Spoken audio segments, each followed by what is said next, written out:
Votre père a laissé des instructions très spécifiques sur les personnes à contacter. La voix de l'avocat était calme.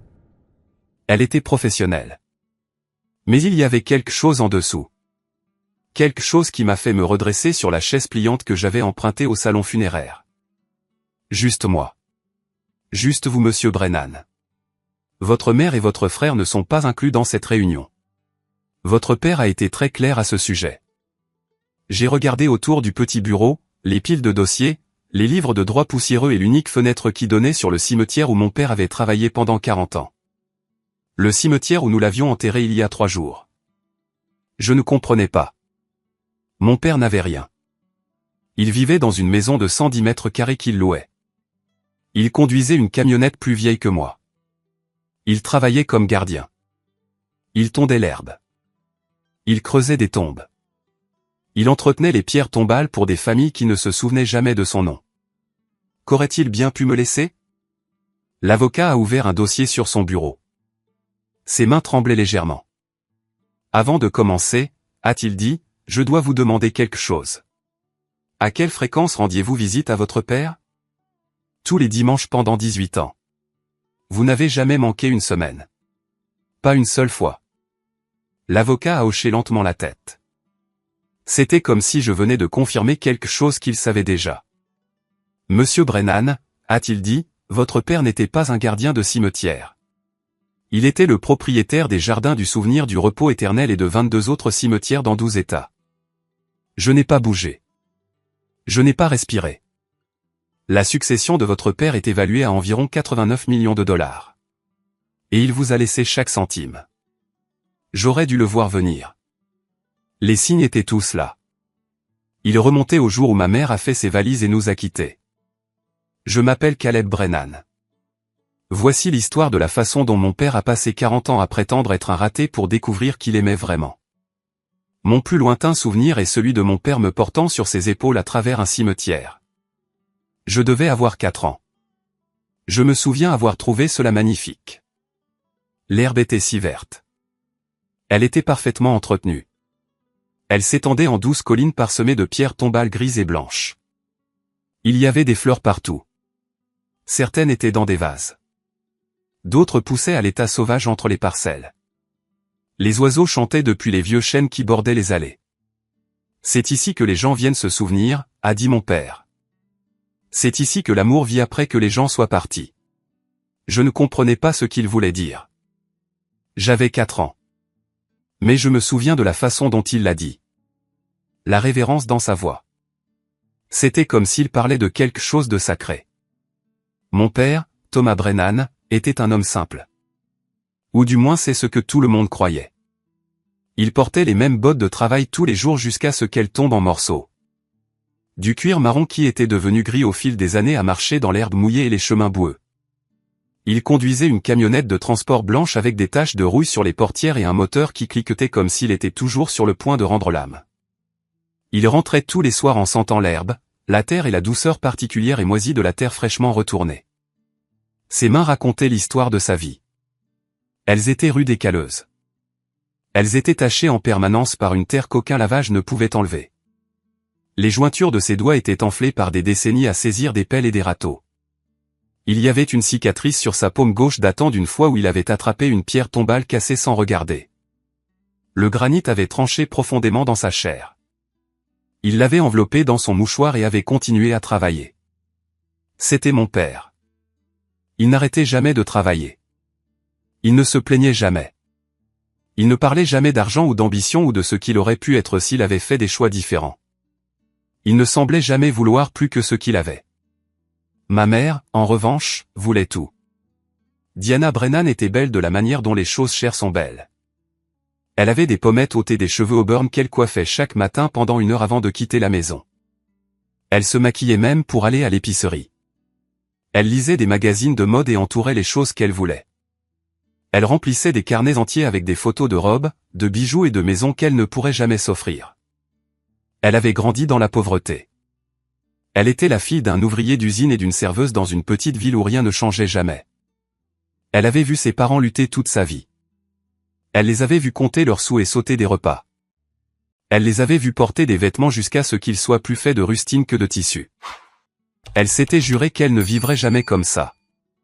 Elle ferait un beau mariage. Elle s'échapperait. Elle aurait la vie qu'elle méritait. Quand elle a rencontré mon père à 22 ans, elle a pensé qu'elle avait trouvé son ticket de sortie. Thomas Brennan était beau d'une manière discrète. Il avait des yeux stables et une voix calme. Il avait une façon d'écouter qui vous donnait l'impression d'être la seule personne au monde. Il travaillait dans un cimetière. Mais il parlait de l'acheter un jour. De construire quelque chose à lui. Elle a entendu de l'ambition dans ses paroles. Elle a entendu du potentiel. Ce qu'elle n'a pas entendu, c'était la vérité. Je n'ai pas signé pour ça. Je l'ai entendu dire un soir quand j'avais 8 ans. J'étais censé dormir. Mais leur voix traversait les murs fins de notre petite maison. Les murs étaient si fins que je pouvais tout entendre. Chaque dispute. Chaque accusation. Chaque long silence qui suivait. Je ne t'ai pas épousé pour passer ma vie à compter les sous pendant que tu creuses des tombes. C'est un travail honnête, a dit mon père doucement. Sa voix ne s'élevait jamais, peu importe à quel point ma mère criait. C'est un travail important. Important. Elle a ri. Mais il n'y avait pas d'humour dedans. Le son était aigu et amer. C'était comme du verre qui se brise. Tue-t-on l'herbe pour des gens morts, Thomas? Tu creuses des trous dans la terre. Ce n'est pas important. C'est abandonner. C'est admettre que tu ne seras jamais plus que ce que tu es en ce moment. Je suis content de ce que je suis. Content. Elle a craché le mot comme si c'était du poison. C'est ça le problème. Tu te contentes de n'être rien. Tu te contentes de laisser ta famille lutter pendant que tu joues dans la terre comme un enfant. Nous ne luttons pas. Nous avons de la nourriture sur la table. Nous avons un toit sur la tête. Les garçons sont en bonne santé et heureux. Les garçons méritent plus que ça. Je mérite plus que ça. Il y a eu une longue pause. Quand mon père a parlé à nouveau, sa voix était si basse que j'ai dû presser mon oreille contre le mur pour l'entendre. Que veux-tu que je fasse, Diana? Je veux que tu veuilles quelque chose. Je veux que tu aies des rêves. Je veux que tu regardes notre vie et que tu sois suffisamment insatisfaite pour la changer. Je ne suis pas insatisfait. C'est exactement ça le problème. Les disputes se sont aggravées après ça. Elles avaient lieu presque tous les soirs. Les mêmes arguments répétés dans des variations sans fin. Ma mère voulait plus. Mon père se contentait d'assez. Aucun d'eux ne pouvait comprendre l'autre. Je me souviens être allongé dans mon lit pendant ces disputes. Je fixais le plafond. J'essayais de comprendre qui avait raison. Ma mère avait du sens d'une manière que je ne pouvais pas contester. Nous vivions bien dans une petite maison. Nous conduisions bien une vieille camionnette. Nous faisions bien nos achats dans des friperies alors que les autres enfants de ma classe portaient des vêtements neufs du centre commercial. Peut-être qu'elle avait raison. Peut-être que vouloir plus n'était pas une si mauvaise chose. Mais quand je regardais mon père, je ne voyais pas un raté. Je voyais un homme qui rentrait tous les soirs avec un sourire aux lèvres. Je voyais un homme qui connaissait les noms de toutes les familles qui visitaient son cimetière. Il se souvenait de leurs histoires. Il traitait les morts avec plus de respect que la plupart des gens ne montraient aux vivants. Je voyais un homme qui était en paix avec lui-même d'une manière que ma mère, avec toute son ambition, ne serait jamais. Les disputes avaient aussi d'autres conséquences. Mon frère Marcus a commencé à passer tout son temps chez des amis. N'importe où sauf à la maison. Il avait 12 ans. Il était assez grand pour comprendre ce qui se passait. Assez grand pour prendre parti. Il a choisi notre mère. Il a adopté son vocabulaire. Son dédain. Son mépris à peine dissimulé pour l'homme qui nous a élevés. Papa est un tel perdant, m'a-t-il dit une fois alors que nous étions censés faire nos devoirs ensemble. J'ai hâte d'être assez grand pour partir d'ici. Partir et aller où? N'importe où. Quelque part avec des gens qui ont vraiment de l'ambition. Des gens qui veulent devenir quelqu'un. Il m'a regardé avec la même expression que notre mère portait quand elle parlait de notre père. Tu devrais vouloir ça aussi, Caleb. Tu ne veux pas finir comme lui. Eh si. Je voulais exactement ça. Je voulais être le genre de personne qui trouve de la joie dans les choses simples. Qui n'a pas besoin de l'approbation du monde pour se sentir de valeur. Qui peut regarder sa vie et trouver la paix au lieu de la déception. Je ne savais tout simplement pas comment dire ça à mon frère. Alors je n'ai rien dit. J'avais 10 ans quand ma mère est partie. Elle ne m'a même pas dit au revoir. Je suis rentré de l'école un mardi après-midi. Mon sac à dos était lourd de devoirs que je ne finirais jamais. J'ai su immédiatement que quelque chose n'allait pas. La maison était trop silencieuse. L'air semblait différent. Il semblait plus vide. Comme si quelque chose d'essentiel avait été enlevé. J'ai traversé la pièce lentement. Mon cœur battait plus vite à chaque pas. Le salon avait l'air pareil. La cuisine avait l'air pareil. Mais quand je suis arrivé à la chambre de mes parents, j'ai compris. Son placard était vide. Pas seulement quelques-uns de ses vêtements. Tous. Les cintres se balançaient dans le courant d'air de la fenêtre ouverte. Des squelettes de métal nus là où des robes et des chemisiers étaient suspendus. Sa boîte à bijoux avait disparu de la commode. Son maquillage avait disparu du comptoir de la salle de bain. Même les magazines de mode qu'elle gardait empilés près du lit avaient disparu. Il y avait un mot sur la table de la cuisine. Un seul morceau de papier déchiré du carnet où elle écrivait ses listes de courses. J'ai immédiatement reconnu son écriture. Les boucles et les courbes qu'elle avait pratiquées jusqu'à ce qu'elles aient l'air élégantes. J'ai trouvé quelqu'un qui veut vraiment réussir. N'essaie pas de me contacter. C'était tout. 15 ans de mariage. 2 enfants. Des milliers de dîners et de disputes. Des moments calmes et des moments bruyants. Et elle a réduit tout cela à une seule phrase. Mon père est rentré 1 heure plus tard. J'étais toujours assis à la table de la cuisine, fixant le mot, quand j'ai entendu sa camionnette entrer dans l'allée. Il est entré en sentant l'herbe et la terre. Il a vu mon visage et s'est arrêté. Qu'est-ce qui s'est passé? Je lui ai tendu le mot. Il l'a lu 3 fois. Son expression n'a pas changé. Pas une seule fois. Il est resté là à lire ces 2 phrases encore et encore. C'était comme s'il essayait de trouver quelque chose de caché entre les mots. Puis il a plié le papier soigneusement. Il l'a mis dans sa poche. Il a commencé à préparer le dîner comme si de rien n'était. Est-ce que maman va revenir? Ai-je demandé. Non, il ne m'a pas regardé en le disant. Il coupait des oignons.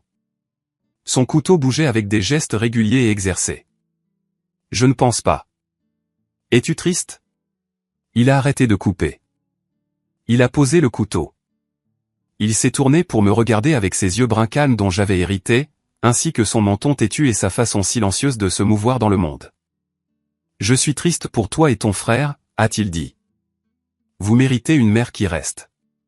Vous méritez mieux qu'un mot sur la table de la cuisine et un placard vide. Ce n'est pas juste. Je suis désolé que vous deviez vivre ça. Mais es-tu triste pour toi? Il est resté silencieux un long moment. Il a considéré la question comme si elle méritait une vraie réflexion. Non, a-t-il finalement dit. Je ne suis pas triste pour moi.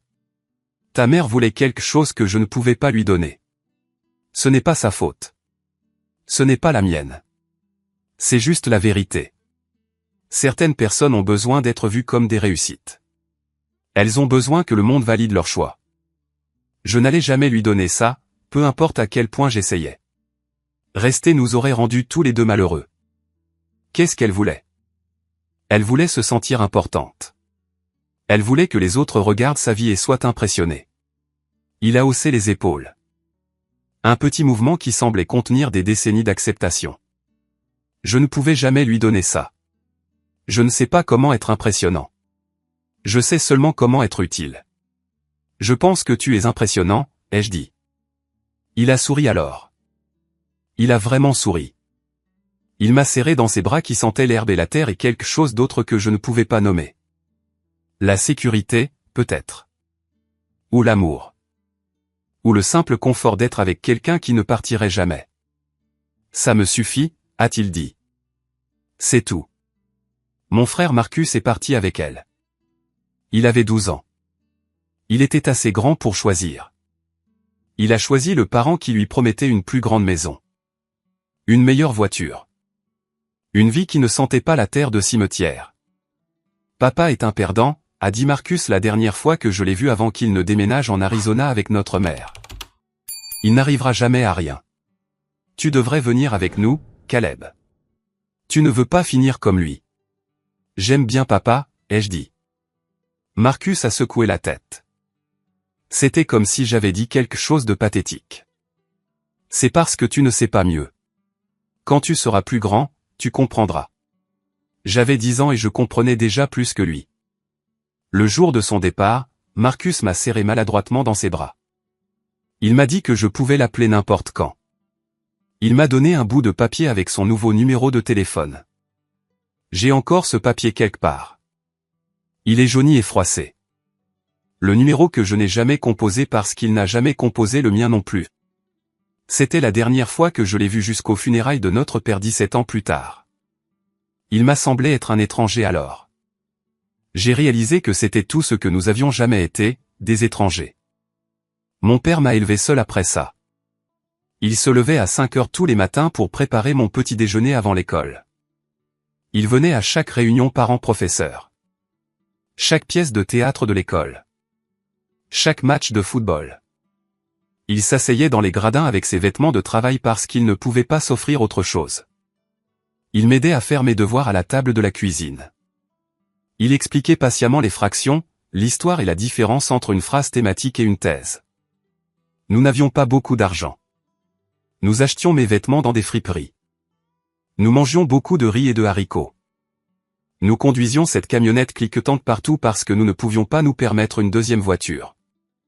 Mais nous avions l'un l'autre. Le dimanche, j'allais avec mon père au cimetière. Non pas parce que je devais le faire, mais parce que je le voulais. Je l'aidais à ramasser les feuilles. Je plantais des fleurs. Je lavais les pierres tombales plus anciennes qui étaient devenues sales avec de la mousse et du lichen. Il m'a appris les noms des personnes enterrées là. Leurs histoires. Les vies qu'elles avaient vécues avant de ne devenir que des noms gravés dans la pierre. Voici Margaret O'Brien, disait-il. Il montrait une modeste pierre tombale près du fond du cimetière. Elle a été institutrice pendant 43 ans. Elle a enseigné à 3 générations des mêmes familles. Chaque année, le jour de son anniversaire, ses anciens élèves laissent des fleurs. Comment sais-tu tout ça, ai-je demandé. Parce que je suis attentif. Parce que j'écoute. Parce que je me souviens. Il m'a regardé avec ce regard stable. Le monde est plein de gens qui veulent être remarqués, Caleb. Mais il y a plus d'honneur à remarquer les autres. À se souvenir d'eux. À s'assurer que leurs histoires ne disparaissent pas. Je l'ai cru. Je le crois toujours. Quand j'ai eu 18 ans, je suis allé à l'université grâce à une bourse. J'étais le premier de ma famille à obtenir un diplôme. Je me suis spécialisé en travail social parce que je voulais aider les gens. Les remarquer comme mon père remarquait les familles au cimetière. J'ai trouvé un emploi dans une organisation à but non lucratif à Cleveland, aidant les anciens combattants sans abri à trouver un logement et des soins de santé. Le salaire était terrible. Les heures étaient longues. Mes collègues s'épuisaient les uns après les autres. Ils étaient submergés par le besoin sans fin et les ressources limitées. Mais je suis resté parce que j'étais le fils de mon père. Et chaque dimanche, sans faute, je conduisais les 2 heures de Cleveland à Millbrook pour passer la journée avec mon père.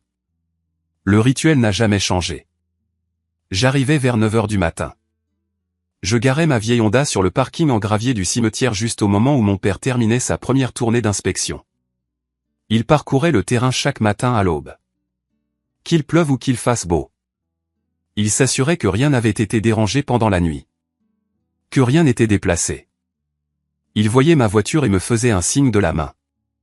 Ce petit signe discret qu'il faisait toujours. C'était comme s'il avait peur que trop d'enthousiasme ne me fasse fuir. Puis il finissait ce qu'il était en train de faire. Que ce soit tailler l'herbe autour d'une pierre tombale ou remplacer des fleurs fanées par des fraîches des réserves du cimetière. Et il venait à ma rencontre. Tu es venu, disait-il.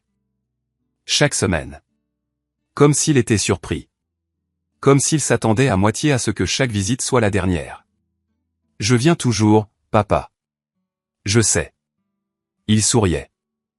Ce sourire en coin qui plissait les coins de ses yeux. Nous nous promenions ensemble dans le cimetière, comme quand j'étais enfant. Il me montrait les changements depuis ma dernière visite. Les nouvelles pierres tombales qui avaient été installées. Les familles qui étaient venues se recueillir. Les fleurs qui avaient été laissées sur des tombes auparavant négligées. Voici la famille Rodriguez, disait-il. Il désignait une modeste pierre près de l'entrée. Maria Rodriguez a été enterrée ici il y a 3 mois. Sa fille vient tous les jours à midi. Elle travaille à la banque du centre-ville et elle passe toute sa pause déjeuner assise ici, à manger son sandwich. Elle parle à sa mère. Il faisait une pause. Quelque chose de doux traversait son visage. C'est ça l'amour. C'est à ça que ça ressemble quand on perd quelqu'un qui comptait. Il les connaissait tous. Chaque famille. Chaque histoire. Chaque vie qui avait pris fin. Chaque vie qui continuait à pleurer. Monsieur Akono vient le samedi, me disait-il. Sa femme est décédée il y a 2 ans et il lui apporte ses fleurs préférées chaque semaine. Des tulipes au printemps. Des tournesols en été. Des chrysanthèmes en automne. Il a appris quelles fleurs elle aimait et il s'assure qu'elle les ait. Même maintenant. Ce n'étaient pas des gens riches avec des monuments élaborés. C'étaient des gens ordinaires avec des pierres tombales ordinaires. Leurs histoires n'étaient connues que de ceux qui prenaient le temps de les apprendre. Mon père les connaissait toutes parce qu'il était attentif. Parce qu'il comprenait que ce souvenir était une forme d'amour en soi. Après notre promenade, nous déjeunions au restaurant sur la rue principale. Un petit endroit appelé Rosiers qui était là depuis avant ma naissance. Nous nous asseyions dans la même banquette chaque semaine. Celle près de la fenêtre avec les sièges en vinyle craquelés et la vue sur la rue. La serveuse. Une femme plus âgée nommée Dolores qui y travaillait depuis 30 ans. Elle apportait toujours du café à mon père sans qu'il le demande. Comme d'habitude, Thomas, disait-elle. Comme d'habitude. Le d'habitude était un sandwich au fromage grillé et une soupe à la tomate. Chaque semaine pendant 18 ans, il n'a jamais commandé autre chose. Tu n'en as pas marre, lui ai-je demandé une fois. De quoi? Du même repas chaque semaine pendant des décennies? Il y a réfléchi un moment. C'était comme si la question méritait une considération sérieuse. J'aime savoir à quoi m'attendre, a-t-il finalement dit. Il y a du réconfort dans la constance. Le monde est plein d'incertitudes. Plein de choses qui changent sans avertissement. Mais ça. Il a fait un geste vers le restaurant. Vers son sandwich. Vers la banquette où nous nous asseyons toujours. Ça reste pareil. C'est quelque chose sur quoi je peux compter. J'ai compris ce qu'il voulait dire. La similitude n'était pas ennuyeuse. Elle était sûre. C'était une constante dans un monde qui en offrait si peu. Après le déjeuner, nous retournions chez lui. La petite location de 3 chambres où il avait vécu depuis que ma mère était partie. Elle ne payait pas de mine de l'extérieur. Un revêtement blanc qui avait besoin d'être repeint. Un porche qui s'affaissait légèrement d'un côté. Une pelouse qui était toujours parfaitement entretenue parce que l'entretien des pelouses était ce que faisait mon père. Mais à l'intérieur, c'était un foyer. Ça sentait le café, les vieux livres et l'odeur particulière et moisie d'une maison habitée par la même personne depuis longtemps. Les meubles étaient usés mais confortables. Les murs étaient couverts de photographies. Principalement de moi à différents âges. Photos d'école. Photos de remise de diplôme. Clichés spontanés qu'il avait pris lors de nos visites du dimanche. Il n'y avait pas de photos de Marcus. Pas de photos de ma mère. Juste moi à chaque étape de ma vie. Documenté et exposé comme si j'étais quelqu'un digne d'être rappelé. Nous nous asseyions sur son porche et parlions jusqu'au coucher du soleil. Parfois, nous parlions de mon travail. Des anciens combattants que j'aidais. Des défis d'un travail qui ne semblait jamais finir. Parfois, nous parlions de son travail. Des familles qu'il avait rencontrées cette semaine-là. Des histoires qu'il maintenait en vie. Parfois, nous ne parlions pas du tout. Nous restions simplement assis dans un silence confortable. Nous regardions le quartier passer. Contents d'être en présence l'un de l'autre. Ces dimanches étaient les meilleurs jours de ma semaine. Ils étaient souvent la seule chose qui me permettait de tenir pendant les jours difficiles. Peu importe à quel point les choses allaient mal au travail. Peu importe le nombre d'anciens combattants que je ne pouvais pas aider. Peu importe à quel point la situation semblait désespérée. Je savais que le dimanche arrivait. Je savais que je verrais mon père. Je savais que tout irait bien. Au moins pour quelques heures. Je n'ai réalisé que bien plus tard qu'il ressentait la même chose à propos de mes visites. Qu'il les marquait sur son calendrier. Qu'il comptait les jours entre elles. Qu'il construisait toute sa semaine autour de la certitude que je venais. Je n'ai pas réalisé qu'il tenait les comptes. Mon père ne m'a jamais demandé d'argent. Il ne s'est jamais plaint de sa vie. Il n'a jamais exprimé de regrets sur les choix qu'il avait faits. Ou sur la femme qu'il avait quittée. Ou sur le fils qu'il avait choisi à sa place. J'ai tout ce dont j'ai besoin, disait-il quand je proposais de l'aider à acheter une nouvelle camionnette ou à réparer le toit qui fuyait chaque fois qu'il pleuvait. J'ai mon travail. J'ai ma maison. J'ai mes visites du dimanche avec mon fils. Que pourrais-je vouloir de plus? Je pensais qu'il était juste têtu. Je pensais qu'il était trop fier pour admettre qu'il luttait. Qu'il avait besoin d'aide. Que 40 ans de travail manuel ne lui avaient laissé qu'un corps usé et un compte en banque vide. Je me trompais sur toute la ligne. L'appel est arrivé un mardi matin. J'étais au travail, assis dans mon bureau exigu, essayant de trouver un logement d'urgence pour un ancien combattant qui vivait dans sa voiture depuis 3 mois. Mon téléphone a vibré avec un numéro inconnu. Normalement, je l'aurais ignoré. Mais quelque chose m'a poussé à répondre. Monsieur Brennan, c'est le docteur Patel de l'hôpital général de Millbrook. J'appelle au sujet de votre père. Le trajet de Cleveland à Millbrook prenait habituellement 2 heures. Je l'ai fait en 90 minutes. J'ai grillé tous les feux oranges. J'ai poussé ma vieille Honda à des vitesses pour lesquelles elle n'a jamais été conçue. Il était déjà inconscient quand je suis arrivé. Un accident vasculaire cérébral, ont-ils dit. Massif. Il s'était effondré dans le cimetière, juste à côté de la tombe de Margaret O'Brien. L'institutrice dont les élèves laissaient encore des fleurs chaque année. Je suis resté avec lui pendant 3 jours. Je lui ai tenu la main. Je lui ai parlé même s'il ne pouvait pas m'entendre. Je lui ai parlé de mon travail. Des anciens combattants que j'avais aidés. De la vie que j'avais construite grâce à ce qu'il m'avait appris. Je lui ai dit que je l'aimais. Je lui ai dit que j'étais reconnaissant. Je lui ai dit tout ce que j'aurais dû dire 1000 fois auparavant. Il est mort un vendredi matin, juste au lever du soleil. Je tenais sa main quand il a arrêté de respirer. Je n'ai pas pleuré. Pas au début. Je suis juste resté assis là, à regarder son visage. J'ai pensé à tous les dimanches que nous avions passés ensemble.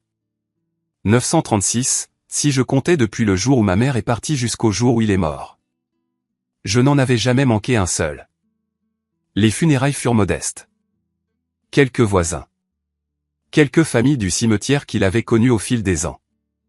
Le directeur des pompes funèbres m'a dit que mon père avait été le meilleur gardien qu'ils aient jamais employé. Qu'il avait traité chaque tombe comme si elle appartenait à sa propre famille. Ma mère n'est pas venue. Mon frère n'est pas venu. Je n'étais pas surpris. Ce qui m'a surpris, c'est l'avocat. Il est apparu à la réception après l'enterrement. Un petit homme en costume cher qui semblait complètement déplacé parmi les plats en casserole et les chaises pliantes. Il s'est présenté comme étant Gerald Norton, avocat. Il a demandé s'il pouvait me parler en privé. Je représente la succession de votre père, a-t-il dit lorsque nous fûmes seuls dans le bureau du salon funéraire. Mon père n'avait pas de succession. Il était gardien de cimetière. Il louait sa maison. Il ne possédait rien. Norton m'a regardé un long moment. Quelque chose a vacillé derrière son expression professionnelle. Puis il a plongé la main dans sa mallette et en a sorti un dossier. Monsieur Brennan. Je pense que vous devriez vous asseoir. Ce qui a suivi a été l'heure la plus surréaliste de ma vie. Mon père n'était pas un gardien au jardin du souvenir du repos éternel. Il en était le propriétaire. Il avait acheté le cimetière en 1987. 3 ans avant ma naissance. Il a utilisé de l'argent qu'il avait hérité d'un oncle dont personne dans notre famille ne parlait jamais. Mais ce n'était que le début. Au cours des 40 années suivantes. Silencieusement. Méthodiquement. Sans jamais le dire à âme qui vive. Mon père avait bâti un empire. Il achetait des cimetières en difficulté à travers le pays. De petites parcelles familiales qui périclitaient en raison d'une mauvaise gestion ou de changements démographiques. Il engageait des gardiens locaux pour les gérer. Des gens comme la personne que tout le monde pensait qu'il était. Il réinvestissait chaque centime de profit dans l'acquisition de plus de propriétés. Au moment de sa mort, Thomas Brennan possédait 23 cimetières dans 12 États. Il possédait les terres sur lesquelles il se trouvait. Les contrats d'entretien qui les desservaient. Les salons funéraires qui le ramenaient des affaires. Il avait des biens immobiliers d'une valeur de 47 millions de dollars. Et des comptes d'investissement d'une valeur de 42 millions de dollars supplémentaires. Mon père. L'homme qui conduisait une camionnette rouillée. L'homme qui portait les mêmes bottes jusqu'à ce qu'elles tombent en morceaux. Il valait 89 millions de dollars. Je ne comprends pas, ai-je dit quand Norton a fini d'expliquer. Pourquoi vivait-il comme ça? Pourquoi prétendait-il être pauvre? Norton a de nouveau plongé la main dans sa mallette et en a sorti un carnet en cuir. Il était usé et doux par des années de manipulation. Il m'a demandé de vous donner ceci, a-t-il dit. Il a dit que cela expliquerait tout. Le carnet était rempli de l'écriture de mon père. Nette et précise. Chaque page était datée et numérotée. Le papier avait légèrement jauni avec l'âge. Certaines pages avaient des taches d'eau. C'était comme s'il les avait lues dehors sous la pluie ou versé des larmes en écrivant. J'ai ouvert à la première entrée. 14 septembre 2006. Caleb est venu aujourd'hui. Première visite du dimanche depuis que Diana est partie. Il m'a aidé à ramasser les feuilles pendant 2 heures sans se plaindre une seule fois. Puis nous avons déjeuné au restaurant. Il a commandé le sandwich au fromage grillé. Comme toujours. Il m'a demandé pourquoi je n'étais pas triste du départ de sa mère. Je lui ai dit la vérité. Je ne suis pas triste pour moi. Je suis seulement triste pour lui. C'est un bon garçon. Il a un bon cœur. Je dois m'assurer qu'il reste ainsi. J'ai tourné la page. 8 octobre 2006. Caleb a apporté ses devoirs aujourd'hui. Examen de maths lundi qui l'inquiète. Nous nous sommes assis à la table de la cuisine et avons travaillé ensemble sur les problèmes. Les fractions. Il n'aime pas les fractions. Moi non plus. Diana n'aurait jamais fait ça. Elle aurait engagé un tuteur ou lui aurait dit de se débrouiller. Mais je me souviens de ce que c'était que de lutter seul. Je me souviens à quel point cela signifiait quand quelqu'un prenait le temps de s'asseoir avec moi. Il a eu un B+ à l'examen. Il a appelé pour me le dire. Je pouvais entendre la fierté dans sa voix. J'ai feuilleté d'autres pages. J'ai vu ma vie se dérouler à travers les yeux de mon père. 15 juin 2010. Caleb a terminé le collège aujourd'hui. Je me suis assis au 3e rang. Diana et Marcus ne sont pas venus. Il les a cherchés dans la foule. Je pouvais le voir chercher. Quand il ne les a pas trouvés, ses épaules se sont affaissées un instant. Puis il m'a trouvé et il a souri. Je suis suffisant pour lui.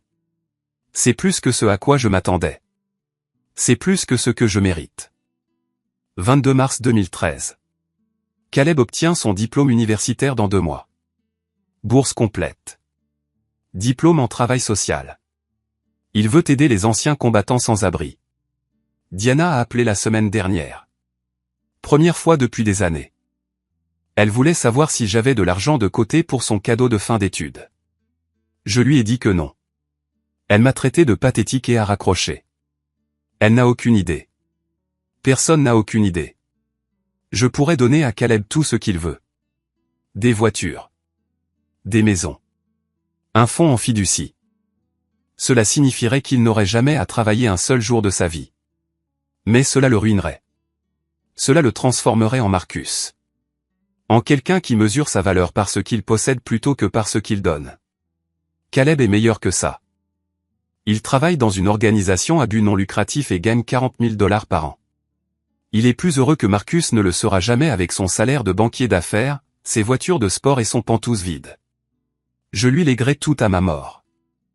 Mais uniquement parce que je sais qu'il ne laissera pas cela changer qui il est. 17 novembre 2015. Journée difficile au travail de Caleb. Il m'a parlé d'un ancien combattant qu'il n'a pas pu aider. L'homme souffrait de TSPT. Il ne pouvait pas garder un emploi. Il s'est retrouvé de nouveau dans la rue après 6 mois de progrès. Caleb s'en est voulu. Il a dit qu'il aurait dû faire plus. Je lui ai dit que faire de son mieux et échouer, c'est toujours faire de son mieux. Que le monde a plus de problèmes qu'une seule personne ne peut en résoudre. Que la mesure d'une vie n'est pas ce que l'on répare. Mais à quel point on essaie. Il a écouté. Je ne sais pas s'il m'a cru. Mais il a écouté. C'est tout ce que je peux lui donner. Des mots. Une présence. La certitude que quelqu'un le voit. Le voit vraiment. Pense qu'il est suffisant exactement comme il est. 19 juillet 2018. 900 visites. Caleb est venu me voir 900 fois depuis que sa mère est partie. Il n'a jamais manqué un dimanche. Pas une seule fois. Pas pour les vacances. Pas pour le travail. Pas pour la petite amie qu'il a eue pendant 2 ans et qui n'arrêtait pas de lui demander de passer les dimanches avec sa famille à elle. Il m'a choisi chaque semaine pendant 12 ans. Il m'a choisi. Je l'ai testé de 1000 petites manières au fil des ans. J'ai fait semblant d'avoir besoin de moins que ce dont j'avais besoin. J'ai porté des vêtements qui tombaient en lambeaux. J'ai conduit cette camionnette jusqu'à ce qu'elle peine à rouler. Je lui ai donné toutes les raisons d'avoir honte de moi. Chaque occasion de trouver des excuses. Chaque chance de s'éloigner comme l'a fait Marcus. Il ne l'a jamais fait. Il continue simplement de venir. Il continue simplement de m'aimer. Pas pour ce que j'ai. Mais pour qui je suis. C'est la chose la plus rare au monde. C'est plus précieux que tout l'argent que je ne gagnerai jamais. 3 avril 2020. La pandémie a tout changé. Caleb ne peut plus venir en personne. Trop dangereux pour quelqu'un de mon âge, dit-il. Alors nous nous parlons au téléphone à la place. Tous les dimanches à 9 h du matin. À la même heure où il serait arrivé. Ce n'est pas pareil. Son visage me manque. Marcher dans le cimetière avec lui me manque. Lui montrer les nouvelles pierres. Lui raconter les nouvelles histoires. Le restaurant et le Porsche et le silence confortable me manquent. Mais il appelle toujours chaque semaine sans faute. Quand d'autres personnes oublient leurs parents. Quand l'isolement rend tout le monde égoïste et effrayé. Mon fils m'appelle chaque dimanche. J'avais raison à son sujet. J'ai toujours eu raison à son sujet. 28 septembre 2023. Caleb est venu hier en personne. Enfin, après 3 ans d'appels téléphoniques. Il avait l'air plus âgé. Il a des cheveux gris maintenant. Des rides autour des yeux. Mon garçon devient un homme. Mon garçon devient sa propre personne. Et je suis si fier de lui. J'en ai le souffle coupé. Nous avons marché dans le cimetière comme nous le faisions toujours. Il connaissait certaines des familles maintenant, grâce à mes histoires au fil des ans. Il a demandé des nouvelles de la fille Rodriguez. De Monsieur Akono. De l'institutrice dont les élèves laissent encore des fleurs. Il se souvenait d'eux. Il portait leurs histoires comme je le lui avais appris. C'est mon héritage. Pas l'argent. Pas les cimetières. Pas l'empire que j'ai bâti alors que le monde me prenait pour un rien. Mon héritage est un fils qui est attentif. Un fils qui se souvient. Un fils qui comprend que chaque vie compte. Que chaque histoire mérite d'être racontée. Je pourrais mourir demain et être satisfait. 22 décembre 2023. Les médecins disent qu'il ne me reste pas beaucoup de temps. Mon cœur est défaillant. La même chose qui a tué mon père et son père avant lui. La malédiction des Brennan, nous l'appelions. Des cœurs qui lâchent trop tôt. J'ai pris mes dispositions. Norton sait quoi faire. Caleb héritera de tout et il n'aura plus jamais à s'inquiéter de l'argent. Mais plus important encore, il aura ce carnet. Il saura que chaque dimanche comptait autant pour moi que pour lui. Il saura que je l'ai vu. Vraiment vu. D'une manière que sa mère et son frère n'ont jamais pu. Il saura qu'il était la raison pour laquelle j'ai continué toutes ces années. Pas l'argent. Pas les cimetières. Pas l'empire que j'ai bâti en secret pendant que tout le monde me considérait comme... Para la reina, como pinta de castillo, con elevador. O sea, ¿cómo? Pues, a mí me parece que se llama mal, igual es Minecraft, o sea, podemos tener O sea, castillos. pero Dino, o sea, Dino, el elevador podemos craftearlo tipo, o sea, podemos crear nuestro propio elevador que sea como si fuera medieval, así castillo. Sí, sí, sí. Además que no se va a ver, por ejemplo, la cuerda que funciona, podemos hacer que no funcione, por ejemplo, con un pistón por debajo, sino que funcione con Ah, una sí, cuerda, eso que lo lo que quería haga es hacer que que sea con una colgando cuerda. desde allá y se ve bastante ¿Se puede con medieval. cadenas? ¿Se puede con cadenas? Si se puede con cadenas así. No, no, no, Con no podemos, cadenas bro. no, pero, o sea, pero lo que digo, con Entonces cuerdas se no va a ver quiero. bien. Ah, no, no. No, pues no quiero. Entonces yo le ¿Saben dije, qué? Me voy del equipo, dice. no, No, no, sí entonces está esa bien, misión aquí me parece pero yo mejor. le dije a Víctor, hay que verlo, o sea, todavía ni siquiera tenemos un Blaze para poder hacer todo eso. Ah, sí, necesitamos un Blaze, pero Sí. Blaze vivo. Sí, sí, sí, porque Ujú. toca capturarlo en el quemador de Blaze para poder Sí, hacer, tengo uno. mezclar cosas. Bueno, mi misión para hoy, después en un ratito, voy a explorar. Si alguien quiere ir, pues me avisa. Porque A mí es que quiero ir me a suena. explorar dungeons, porque necesito mucho loot ahora. Es que me gasté todo literal. Y necesito loot